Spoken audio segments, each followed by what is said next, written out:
Djebbari. Terrible, parce que en vérité, il faudrait d'abord réfléchir dans l'autre sens, se déraciner de son propre pays, quitter son pays, quitter sa famille, quitter ses parents. Pardonnez-moi, c'est infiniment dur et c'est pas Oui, la merci, solution. mais quand arrivé dans un endroit où quand on allume la télévision, on voit des gens comme vous qui passent leur temps à dire que le problème c'est les immigrés. Ah bon? Pardon, je vous demande juste d'avoir un minimum d'empathie pour comprendre la violence que ça peut représenter quand on est un migrant, quand on est un musulman. C'est un mensonge, c'est de la désinformation. Jamais vous ne m'avez entendu parler d'ailleurs de ce sujet-là qui n'est pas mon sujet habituel. De quoi vous parlez? Eh bien, si vous écoutez, vous allez voir où est-ce que je vais arriver, peut-être. Alors, Ludovine de la Rochère. Je voulais revenir à un autre aspect de la question, et ça a été... Et ramenons bien le sujet à ce ça a été abordé absolument, et il faut y revenir.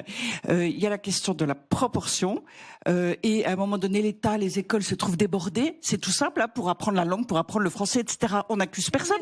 Mais en revanche, c'est la proportion. C'est pas vrai. Aujourd'hui, il n'y a pas de parcours systématique de gestion du logement, du travail, de la langue. C'est pas vrai. Non mais Parler de choses que quand on vient, il y a des courants. La seule ici à être immigrée, c'est-à-dire c'est arrivé dans l'avion. Non, chacun son tour. Allez-y, Ludovine de la Rochère. Non, s'il vous plaît. Il y a des courants de pensée politique. S'il vous plaît, que chacun parle à tour de rôle. Non, Robert Ménard, s'il vous plaît. Ludovine de la Rochère. Et puis on va entendre Soraya Djebbari. Je crois toujours que l'État a des moyens infinis, c'est-à-dire en fait les poches des Français, et il n'y a pas de moyens infinis. Et donc l'autre aspect. Non, laissez-la répondre.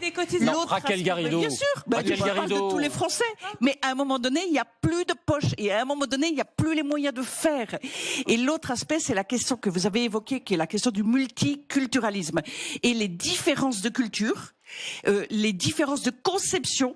Les différences de compréhension même des valeurs de la République, même de nos règles, même de nos lois, eh bien, on voit bien qu'aujourd'hui, on n'arrive plus à gérer ces difficultés et à les traiter ensemble et à se mettre d'accord.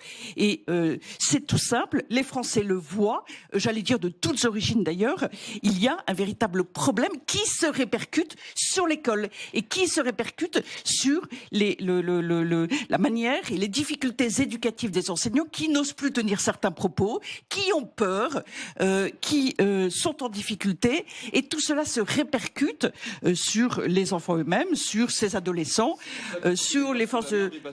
je dirais même en amont, l'école ne peut instruire que si la famille a éduqué. Si un tout petit n'a pas reçu les toutes petites bases, non mais c'est un échelon indispensable.